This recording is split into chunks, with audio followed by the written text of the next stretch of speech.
Bismillah ar-Rahman ar-Rahim. We will start with the quote of the day, which is from the Surah Rum in Quran. So be patient. Indeed, the promise of Allah is truth.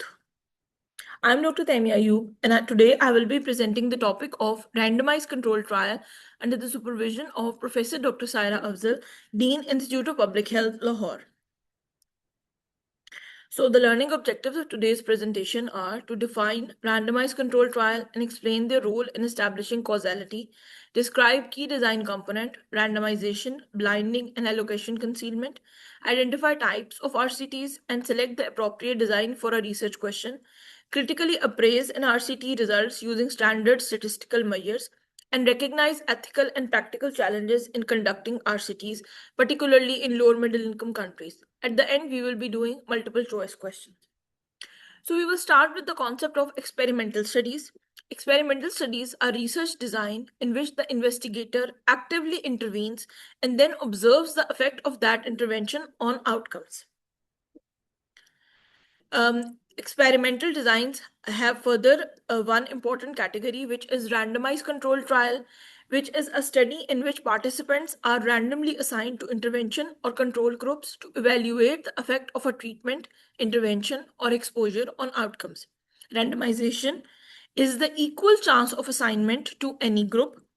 Control group is the comparator group, or we can say placebo or standard care or no treatment at all. And prospective are the participants which are followed forward in time after assignment. So these are three important terms in relation with randomized control trial. Okay, so now here is the here is the pyramid of evidence, and we can see that we have covered individual case report, case series, or case studies. Then we have cohort studies. Then we have these two green colored non-randomized control trial and randomized control trial. And these are both part of the experimental studies. And after them comes critically appraised literature, evidence-based practice guidelines like those issued from World Health Organization. Then we have systematic review and meta-analysis. So we are right in the middle, and we will be covering this part today. So let's start with the historical milestones or history of randomized control trial. In 1747, James Lind conducted a scurvy trial which is among the earliest controlled experiment. And basically, he noticed that the people who were going on ships for longer times were developing scurvy on. Most of them were developing scurvy. So what he did was that he made different groups of people, and some of them he gave only citrus food, some of them he gave fish, and in that way he controlled their nutrition and so on. And he saw that those who were given citrus foods, particularly like lemon and oranges, they developed less scurvy or they did not develop scurvy at all. So this is the first recorded example of randomized control trial. Then in 1948, there was the streptomycin trial, which is the first modern randomized control trial um, g- done in by Bradford Hill in UK.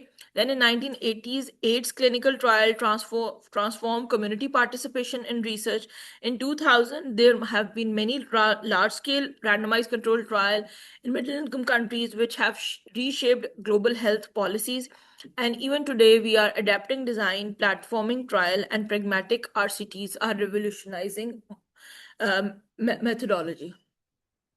So this is a very important picture showing us the how the experimental studies are divided.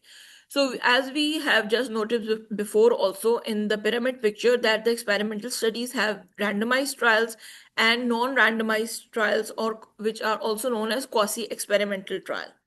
So randomized trials are further divided into randomized control trials or field trials.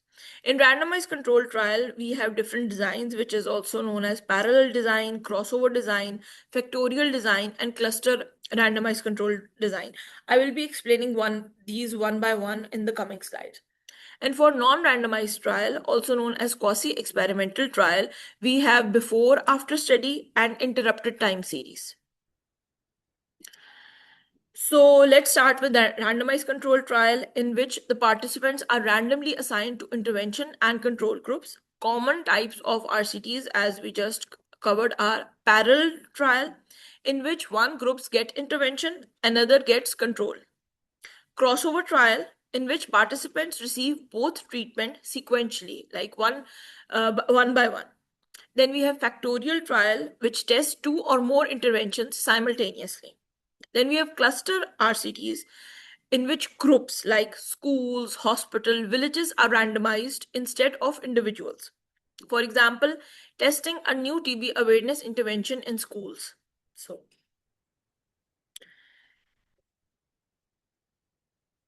now we come to the field trial, which is right here.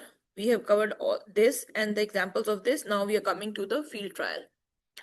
Field trials are conducted in healthy population to prevent disease. For example, testing effectiveness of a new vaccine in population. Now this is the type of quasi-experimental or non-randomized trial, in which there is the first type is before and after study. In this outcome measured before intervention and again after intervention in the same group. So it is the same group of intervention in which the outcome is measured before intervention, and then again it is measured after intervention is given. For example, knowledge scoring before and after training workshop. This is a very common example in which which we have seen in practical life.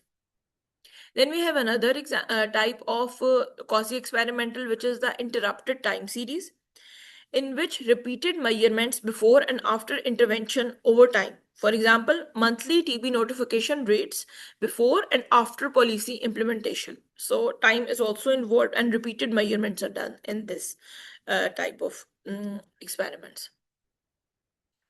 So now there is a short table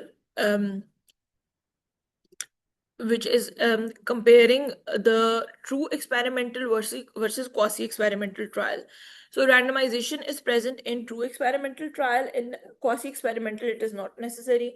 Then we control group is usually present in experimental, while it is only sometimes present in quasi-experimental trial.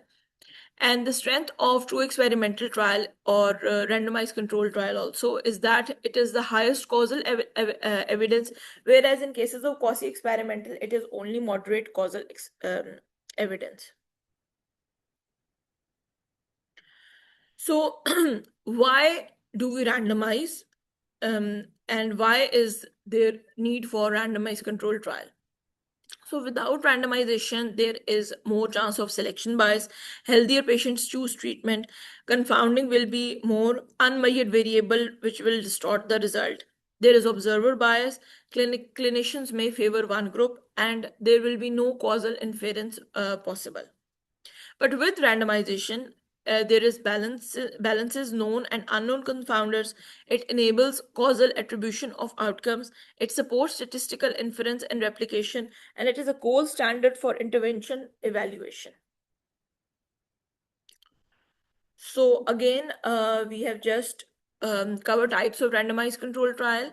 So we have individual RCTs in which individuals randomized to arms, most common design.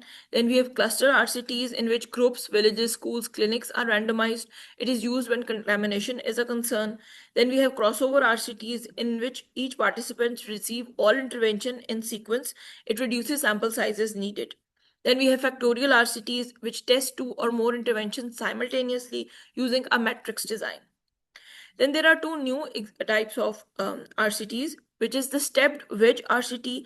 All clusters eventually receive intervention in a staggered rollout phase. Then we have platform or adaptive type, in which multiple arms evaluated continuously. Arms are added or dropped based on emerging data. So this is how a randomized control trial is usually conducted. We have a target population, then eligibility screening is done, informed consent is taken, and then randomization is done afterward. And after randomization, they are usually divided into two arms, A or B. Then we have protocol, pre-specified plan, population interventions, outcomes and analysis. Then we have a term known as allocation concealment, which prevents foreknowledge of next assignment. Central randomizations, it can be done through sealed envelopes. So it is basically trying to conceal the knowledge of the next assignment. So a person or a participant in the trial cannot guess what they will be getting. Whether they will be getting control or whether they will be getting the test drug. Then we have follow up and adherence to track all participant and manage loss to follow up. And if there is a very high percentage of loss to follow up, then this decreases the credibility of the results of the randomized controlled trial, or they should be controlled with other measures. Then we have data collection, which is done through standardized instrument and blinded outcome assessment. So randomization methods are there. Simple randomization is there, which is like as simple as coin flip equivalent, which is unpredictable but may cause imbalance in small trial, which is the most basic. Then we have block randomization, which is fixed block sizes ensure balanced arm, sorry, balanced arm sizes at any point in recruitment. Then we have stratified randomization, which is the separate randomization within key subgroups like age, sex, disease severity. So it is also important. It is actually recommended to have stratified randomization. So the groups which are to be compared with the results, they should be comparable, like with the same gender or with the same age group. So the stratified randomization is actually more preferred way. Then minimization, adaptive method that dynamically balance baseline covariates across arms. So allocation concealment is distinct from and equally as important as the randomization method itself. Okay, so now there is another important term, which is the blinding or masking. We have heard about it many times, so we can quickly go through it. So there is a type of single blind in which is the participant is unaware of allocation. It reduces performance bias. Sorry. Then we have double blinding, in which participant and investigators are unaware of the status of participant in the study, whether they are getting control or whether they are getting test. So it reduces performance plus detection bias. Then we have triple blinding, in which the outcome assessor or the analyzer, the person who is doing analysis is also unaware, and it reduces all subjective assessment bias. And then there is a fourth type, which is the open label, in which there is no masking at all and all parties know allocation. It is used when blinding is not feasible. When blinding is impossible, for example, surgical versus medical cause types of studies, so use blinded outcome is sometimes used, but open label is the name given for this type of study. So this is another important concept in which there is type 1 and type 2 error, and how are they related. So if the null hypothesis is true but it is rejected, then type 1 error is there, which is false positive, and it is also known as alpha error. When null hypothesis is false but it is again rejected, this is the correct decision, and this is the true positive, and the probability is 1 minus beta. When the null hypothesis is true but it is not rejected, again this is the correct decision, leading to true negative. When null hypothesis is false but it is not rejected, it leads to type 2 error, because there is false negative um, answers, and the probability is, it is called, also known as beta error. So these two red boxes are important, that when the null hypothesis is true but it is rejected, it is the alpha error or type 1. When null hypothesis is false but it is not rejected, it is type 2 error or beta error. So sample size and statistical power. Alpha, as I just mentioned, is type 1 error or false positive rate. It is usually taken at 0.05. Then we have beta, also known as type 2 error or false negative rate. It is usually taken at 0.20. So these two values are arbitrary values. They can be increased or decreased, but with statistics and with many researchers, and again and again, the researchers and statisticians have seen that these values are usually the most commonly used values, and they will give the best results. But they can still be changed. 0.05 and 0.20 still can be changed depending upon a particular study, or if the research question, or if the data is depending upon these factors. These can be changed, but these are the values which are usually taken. Then we have another concept of power, which is 1 minus beta. So it is the probability of detecting a true effect. So as you can see, it is 1 minus beta. So if we take 1 and minus 0.20 from 1, we will get 0.80, and basically it is the percentage of that 0.80. So this is the power. Then we have effect size, which is the minimum clinically important difference. It is known as effect size. And then we have baseline risk, or P naught, expected event rate in a control group. So larger sample size are needed for smaller effect size, rarer outcomes, and multi-arm design. So effect size, if the effect size is small, then we need a larger sample size. They are indirectly related to, they are oppositely related to each other. Okay, so when defining the study population, we have an inclusion criteria, which target condition is present or at risk, defined age or demographic range, able to provide informed consent, available for follow-up duration, and meets diagnostic and laboratory thresholds. And then we have exclusion criteria, which is contraindication to intervention, pregnancy or lactation. It depends on the type of study or the questionnaire or the question you are your research question is. But usually, if the research is not related to those group of individuals or group of people, like pregnancy, lactation, children, or older adults, or immunocompromised individuals, if the question is not particularly related to them, then those kind of groups are not included in the randomized control trial.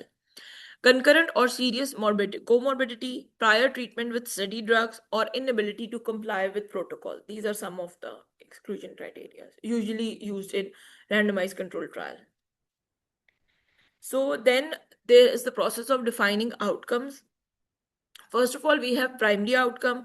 It is the single most important outcome which drives sample size calculation. It must be pre-specified. For example, all-cause mortality at 28 days. Secondary outcomes, these are additional outcomes of interest. Hypothesis generating, multiplicity must be managed. For example, hospital readmission rate, quality of life questionnaire, and so on. Then we have safety outcome, adverse events, serious adverse events, and tolerability data. For example, grade more than 3 or equal to 3 adverse events by arm. So these safety outcomes or adverse event must be mentioned in detail before starting the trial. So they should be in the booklet or in the literature which is being made before the trial starts. Surrogate outcomes, biomarker or intermediate points must be validated against clinical outcome, for example, CD4 count, blood pressure reduction, etc. So there are then these are two very important analysis strategies which are particularly related to randomized controlled trial. So or any type of experimental studies, they are very important. Intention to treat analysis or per protocol analysis. So let's quickly go through them. So intention to treat analysis is all randomized participants analyzed as assigned. It preserves randomization and prevents bias. It reflects real world effectiveness. It is the standard primary analysis, protects type 1 error, and it also handles non adherence conservatively. Then we have per protocol analysis, in which only adherent participants which adhere to the whole protocol from start to the end are included.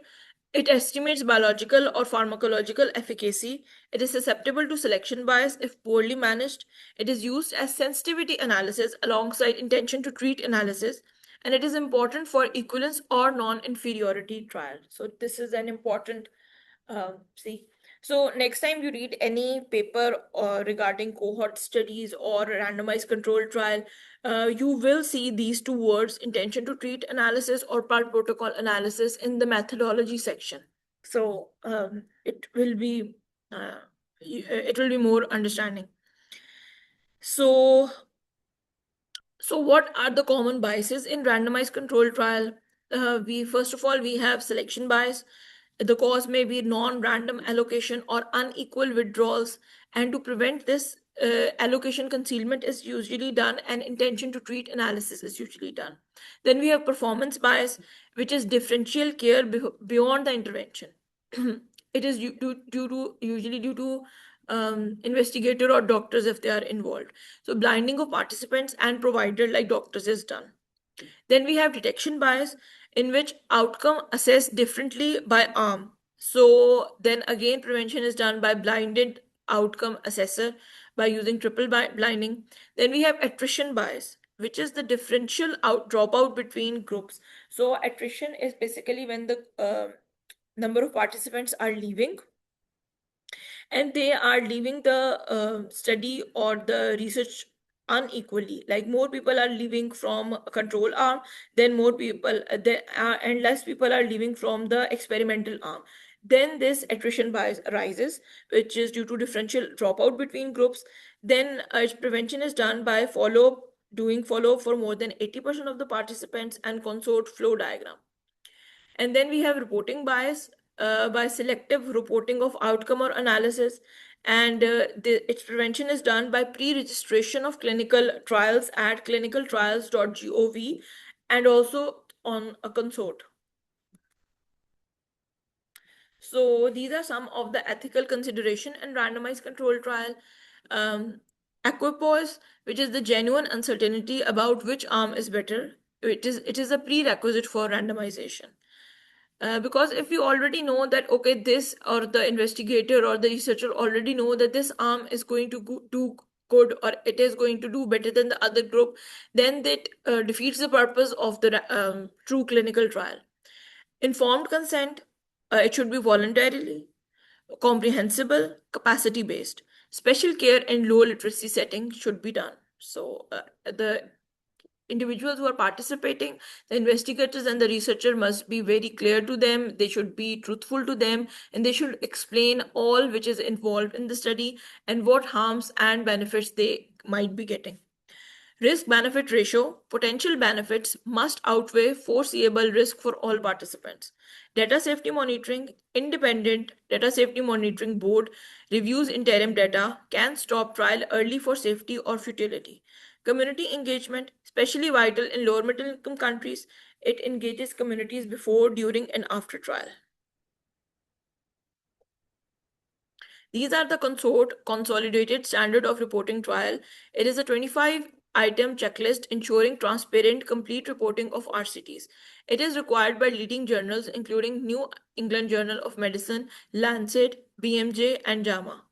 So in this, and the according to this, the individual participants are enrolled, then randomized, then arm A, then arm B, and then how they are analyzed by intention to treat analysis, and so on. So it goes on. And consort flow diagram must be included in every published RCTs. So, how we do RCTs in low and middle income countries? The challenges are definitely there. For example, like limited research infrastructure and trained staff, high loss to follow up in mobile populations, literacy and language barriers to consent, regulatory delays, and ethics committee capacity. And then standard of care variability across sites. But there are definitely more opportunities, like high disease burden leads to faster enrollment, strong community trust in health workers, cost effective research environments, platform for pragmatic real world designs, and directly addresses local health priorities. So these are some other modern and adaptive trial designs, like adaptive RCTs, in which pre-specified modifications to design are done mid-trial, for example, sample size and doses. Then there is examples of platform trial, pragmatic trial, Bayesian RCTs, N of one trial, and registry trial. So how are we interpreting RCT's results? So we interpret results by using some very important measurements. So there is absolute risk reduction, which is ARR, which is absolute difference in event rates between group. It is calculated by basically uh, the control effect rate minus experimental effect rate. So that's how we do it. Then we have relative risk reduction. It is the proportion of baseline risk estimated by treatment. It is done by ARR divided by ARR this, and we divide it by control ER. Then we have number to treat analysis, in which patients treated to prevent one additional patient number, which is needed to which is treated to prevent one additional event. It is calculated by dividing 1 by ARR. Then we have hazard ratio, in which it is an instantaneous risk ratio, which is used with time to event outcomes. So it is mostly used in kind of vaccination trials and so on. So this is the summary that RCTs are the gold standard for establishing causal events, but are not always feasible or ethical. They are not. It's not that they are not always ethical. It is basically it is difficult to get ethical clearance from the boards. Randomization, allocation, concealment, and blinding together minimize bias in the RCTs. It is important to pre-specify primary outcome, sample size, and analysis plan before data collection. Intention to treat analysis preserves the benefit of randomization. Per protocol is used as sensitivity analysis. Consort checklist and trial registration are negotiable for credible reporting, and adaptive and pragmatic designs are transforming how RCTs are conducted in LMICs. Now we come to multiple choice question. In a randomized controlled trial evaluating a new antihypertensive drug, investigators use concealed opaque envelopes to ensure that recruiters cannot predict the next assignment. Which methodological principle is primarily being applied? Stratified randomization, allocation concealment, double blinding, intention to treat analysis, or minimization? B. Yes, it is B, allocation concealment. A researcher is planning an RCT in which villages rather than individuals are randomized to receive a tuberculosis awareness intervention because residents frequently interact with each other. Which type of trial design is most appropriate? Crossover RCT, pragmatic RCT, cluster RCT, factorial RCT, or adaptive RCT? C. Yes, it is C, cluster RCT. An investigator conducting an RCT wants to ensure balance between treatment arms for age and disease severity throughout recruitment. Which randomization method is most appropriate? Simple randomization, open allocation, convenience allocation, stratified randomization, or sequential assignment? D. Yes, it is stratified randomization, option D. In an RCT comparing two diabetes medication, 18% of participants in the intervention arm discontinued treatment due to side effects. The investigators still analyzed them according to the groups to which they were originally assigned. What is the main advantage of this analytical approach? It increases statistical power by excluding non adherent participants. It estimates biological efficacy under ideal condition. It preserves the benefits of randomization. It minimizes type 2 error only, or it eliminates attrition bias completely. A. So basically, they are doing it by intention to treat analysis. And according to Mikey, the answer is it preserves the benefits of randomization. A clinical trial reports that mortality decreased from 12% in the control group to 9% in the intervention group. What is the absolute risk reduction ARR? So, as I mentioned, options are 3%, 12%, 25%, 33%, and 75%. So, the formula for absolute risk reduction, as I mentioned, is ARR is equal to um, basically in control group mortality percentage decrease in control group minus percentage decrease in intervention group?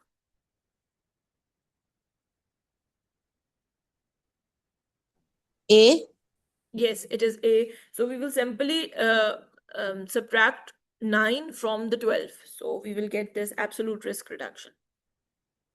A postgraduate student is critically appraising an RCT and notices that outcome assessor knew which participants received the intervention. Which type of bias is most likely to occur? Attrition bias, reporting bias, selection bias, detection bias, or confounding bias? D. D, yes, it is D, detection bias. A trial compares two vaccines and follows participants for 5 years to assess time until infection occurs. Which statistical measure is most appropriate for comparing the instantaneous risk between groups over time? Odds ratio, relative risk reduction, absolute risk reduction, hazard ratio, and numbers needed to treat. B. Yes, it is hazard ratio. A researcher designs a study where every participant received both intervention A and intervention B in sequence, separated by a washout period. Which advantage is most associated with this design? Elimination of all confounding, reduced sample size requirement, increased external validity, or D, prevention of contamination, or E, faster recruitment of participants? B. Yes, that is B.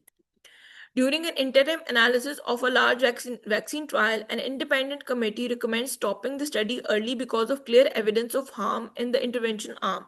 Which body is most responsible for this recommendation?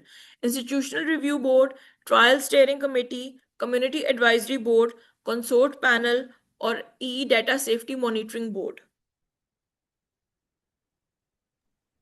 D. So, according Or to C. my key, it is basically E, Data Safety Monitoring Board, because the consort panel is only going to be concerned with when you are going to register the trial, and the Community Advisory Board are there to help, and they are representing the community, but they may not pick up any small uh, danger which might be very small in the beginning. So it is the uh, responsibility of this safety monitoring board in the trial to stop the trial in case of any small or big danger or hazard which is being observed.